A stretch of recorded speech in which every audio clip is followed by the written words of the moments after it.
Pour faire ma dernière vidéo, j'ai lu 100 isekai, 100 mangas avec un transfert dans un monde fantastique. Mais comme je cherchais des clichés d'écriture, je me suis uniquement penché sur l'histoire et la narration, sans jamais parler des qualités artistiques. Aujourd'hui, je vais réparer cette erreur et vous parler de 10 isekai où le dessin est vraiment une grosse qualité. Disclaimer, je suis un amateur dessin, et pour moi les 100 mangas que j'ai lus sont tous beaux et bien dessinés. Donc j'ai choisi ceux qui m'ont le plus marqué, mais ce n'est ni un avis objectif, ni l'avis d'un pro. D'autre part, je ne vais pas parler des scénarios, mais je vais montrer des extraits. Je vous conseille donc d'être sur vos gardes si vous avez vraiment peur d'être spoilé. Sans plus tarder, commençons avec le numéro 10.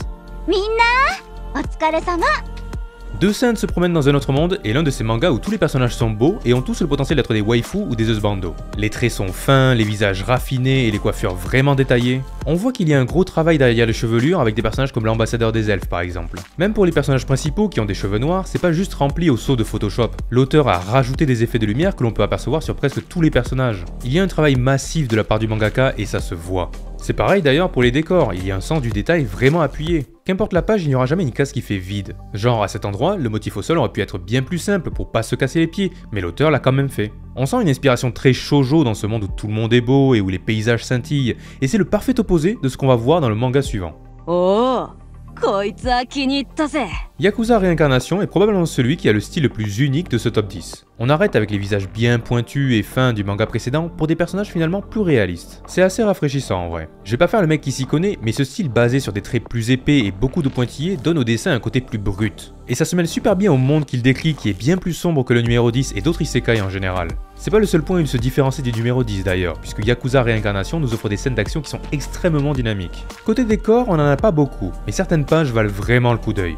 Je pense que c'est le style de dessin où ça passe ou ça casse avec les gens, mais avec moi, ça passe crème.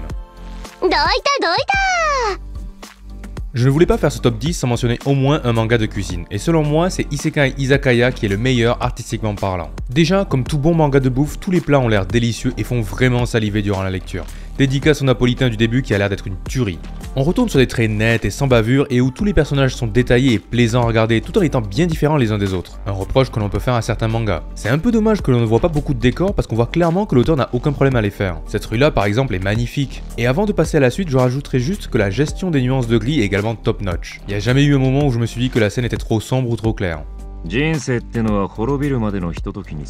Quand j'ai commencé à lister les mangas candidats pour cette vidéo, Isekai Shikaku n'y était pas. C'est le seul qui ne m'a pas laissé une grande impression artistique à la première lecture. Pourtant les personnages sont beaux, les scènes d'action sont dynamiques, les nuances de gris sont impeccables. Mais je peinais à trouver un moment qui me ferait dire « Ok, là, l'auteur envoie du pâté ». En fait, Isekai Shikaku donne l'impression qu'il fait tout très bien, mais que rien n'est transcendant. Mais ça, c'est ce que je me disais avant de le relire. Le problème avec les mangas, c'est que comme la plupart du temps, c'est l'histoire qui est plus importante que le dessin, on peut vite avoir tendance à lire rapidement les pages et passer complètement à côté des détails. Et c'est ça qui est important à noter avec Isekai Shikaku, il est extrêmement bien détaillé. Rien que dans le premier chapitre, on voit à quel point l'auteur se casse les pieds. Regardez-moi Trucken qui n'a jamais été aussi beau. Regardez-moi cette église qui, peu importe l'angle de caméra, est détaillée comme c'est pas permis.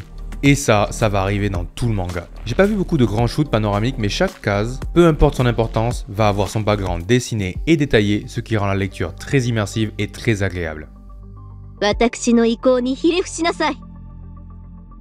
Alors, Isekai Gomen Hime, c'est le manga dont j'apprécie le moins le style artistique. Je vais rien dire sur les personnages, je pense pas qu'on puisse leur reprocher quelque chose. Par contre, je suis désolé si vous n'êtes pas d'accord avec moi, mais je n'aime vraiment pas les scènes d'action. Le fait que les traits soient très fins, que parfois le manga est un peu trop sombre et qu'en plus il y a des giclées de sang à ne plus en finir, ça rend certaines scènes très brouillons. Mais malgré ces reproches, ce n'est pas pour rien que le manga arrive dans mon top 6.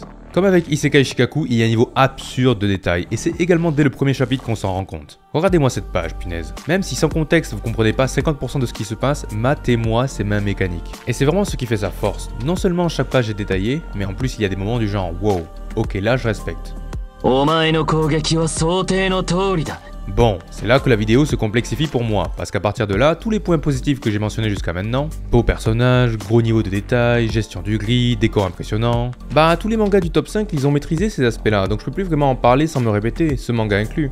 Beau personnage, gros niveau de détail, gestion du gris, décor impressionnant. Et donc, le meilleur mangaka est réincarné dans un autre monde fait évidemment tout bien, dans un style que j'ai plus l'habitude de voir. Mais s'il y a bien un truc dans lequel il excelle, c'est vraiment les combats. De ce top 10, c'est lui qui a les meilleures scènes d'action à mon avis. Et finalement, ça aide que le héros soit un protagoniste trop fort, un peu cliché, parce qu'en vrai, ça amène un niveau d'épicness rarement atteint. En plus, sans vous spoiler, on va apprendre qu'il a la capacité d'invoquer des créatures, donc vraiment ça donne des combats du type Slifer contre Obélisque, c'est un régal pour les yeux.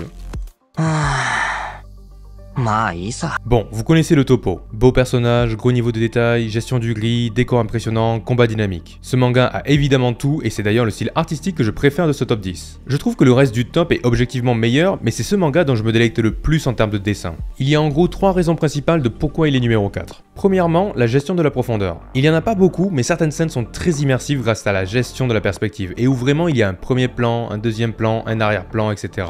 Deuxièmement, le dessin arrive à mener pas mal de moments épiques, et je parle pas des combats, je parle plutôt de séquences qui instantanément font monter la hype. Dernièrement, et là attention je vais spoiler l'histoire, parce que pour moi, un gros point fort du style du manga vient d'un personnage. Le roi démon Gigiorg est un des premiers vrais ennemis que le héros affronte, et s'il ressemble à un clown, c'est parfaitement voulu par l'auteur. Déjà, son entrée en scène est vraiment épique, même avec une tête de bouffon, on ressent la menace et le danger. Une de ses attaques est d'invoquer une sorte de cirque de sbires, qui n'apporte rien à l'histoire, mais artistiquement parlant, c'est fort, puisque chacun est unique. Mais surtout, et on va conclure là-dessus, puisque c'est un clown, cet antagoniste va essayer de faire rire malgré la situation. Et pour ça, l'auteur est malin, et copie le style d'autres mangas pour créer un décalage. Là c'est Doraemon, ici Jojo ou Ken le survivant, là c'est Conan le détective, et est-ce que cette tête ne vous rappelle pas une certaine waifu terrifiante ? Enfin bref, vous l'aurez compris au vu du temps que j'ai passé sur ce manga, j'adore son dessin. Son histoire un peu moins, mais j'en parlerai pas ici. Là, on arrive sur du très lourd, il n'y a que des masterpieces qui nous attendent dorénavant. Mais des masterpieces comme si le dessinateur de Death Note avait fait un isekai. Imaginez, Takeshi Obata, l'auteur de cette planche, de celle-ci ou encore celle-là, qui décide de faire de la fantasy. Parce que ce manga, c'est ce qui se rapproche le plus de ça. J'exagère peut-être un peu, mais avant même l'arrivée dans le monde fantastique, on sent la forte inspiration du style d'Obata. Mais c'est quand on arrive réellement dans l'isekai qu'arrive la bombe visuelle. Le problème, c'est que je peux pas le décrire sans me répéter, mais en même temps, chaque case est une œuvre d'art, donc j'ai pas vraiment le choix. Niveau personnages, ils sont magnifiques, autant les principaux que les secondaires. Niveau décor, j'en ai pas vu des masses, mais quand il y en a, ça envoie du lourd. Niveau détail, 10 sur 10 évidemment. Regardez-moi cette page où il ne se passe rien. Littéralement, le seul truc que le protagoniste fait, c'est de courir, mais matez-moi à quel point la forêt est bien faite.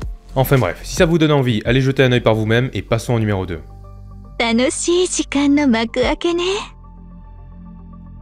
Ah, ce manga-là, je l'attendais parce que je le lis pour les dessins et pour l'histoire, mais pas de spoil, promis. Je vais commencer par ce que j'apprécie le moins et ce sont les décors. Objectivement, c'est de la bombe nucléaire évidemment, mais c'est juste que ce style hyper réaliste sans vraiment de line art ou très fin, c'est pas ce que je préfère. Après, ça va parfaitement avec l'ambiance sombre et tordue que l'histoire met en place. Je pense qu'avec le titre et quelques extraits, vous pouvez comprendre de quelle ambiance je parle. D'ailleurs, j'espère que vous n'avez pas l'estomac fragile parce qu'il y a quelques scènes d'effusion de sang vraiment épiques. Parce que ce manga est épique, vous le remarquerez rapidement. Comme l'histoire justifie des ampleurs démesurées, il y a de ces scènes, mama, on ne peut que rêver qu'elles soient animées parce que bordel, qu'est-ce que ça envoie. Et il n'y a pas besoin de laser intersidéral ou de monstres gigantesques pour que ce soit hype. Matez-moi ces têtes, c'est le dernier point qui rend ce manga excellent, le chara design. Déjà, toutes les femmes sont waifoutières, y a même pas à négocier là-dessus. Mais c'est quand ces visages fins et raffinés se déforment que les choses deviennent intéressantes. Il suffit d'un peu d'émotion pour que n'importe qui active sa tête de psychopathe avec ce sourire, et on s'en lasse pas du tout. Juste avant de passer au numéro 1, je vais quand même faire quelques mentions honorables bien méritées. Hiroki aussi est réincarné dans un autre monde. Ce manga comique n'est pas très avancé dans son histoire, sinon il avait largement le potentiel d'arriver dans le top 10, surtout avec de tels waifus. Pareil pour Baseball dans un autre monde, où chaque personnage est incroyablement détaillé, mais il y a peu de décors et pas vraiment de scènes impressionnantes. C'est également un reproche qu'on peut faire à Isekai Sniper, où toutes les bases sont plus qu'excellentes, mais il manque le truc qui lui permettrait de se démarquer. Et enfin, le numéro 1 qui me donne envie de le suivre malgré des clichés de scénario que j'ai du mal à pardonner, c'est Inégalé dans 100 mondes différents. Certains me diront que j'ai eu tort de le mettre numéro 1, surtout avec la compétition qu'il a, et je pourrais comprendre parce que je suis peut-être pas très objectif à son sujet. Les scènes d'action sont moins épiques que le numéro 2 ou le numéro 5, il y a de très belles scènes mais rarement un moment où t'es vraiment scotché devant l'écran, et les personnages sont vraiment clean mais ça rattrape pas le reste. Après vous trompez pas, tout ce que j'ai dit jusqu'à maintenant, épaisseur des traits, gestion du gris, personnages et décors, détails et dynamisme des scènes, c'est de niveau exceptionnellement haut. Et en fait, j'ai l'impression que ces points-là sont tellement maîtrisés qu'il n'a besoin de rien d'autre pour arriver au sommet. Et ça a l'air bête dit comme ça, mais c'est vrai. Et c'est pas juste que chaque case est bien dessinée, mais surtout que chaque case montre exactement ce que le scénario veut montrer. On arrive dans une ville détruite par la guerre, bam, on a ce décor où le protagoniste est minuscule face à un mur en ruine éclairé par un coucher de soleil. On a le héros qui est ce cliché de personnage fort comme un dieu, bam, il suffit de 2 scènes pour qu'on comprenne de quoi on parle. On a besoin d'une scène triste, bam, on a un shoot sur une fleur, un peu cliché mais qui marche parfaitement bien. Un des personnages les plus forts lance un sort qui s'appelle lance volcanique, et ben on pouvait pas vraiment trouver un visuel plus efficace que cette lave en forme de pointe.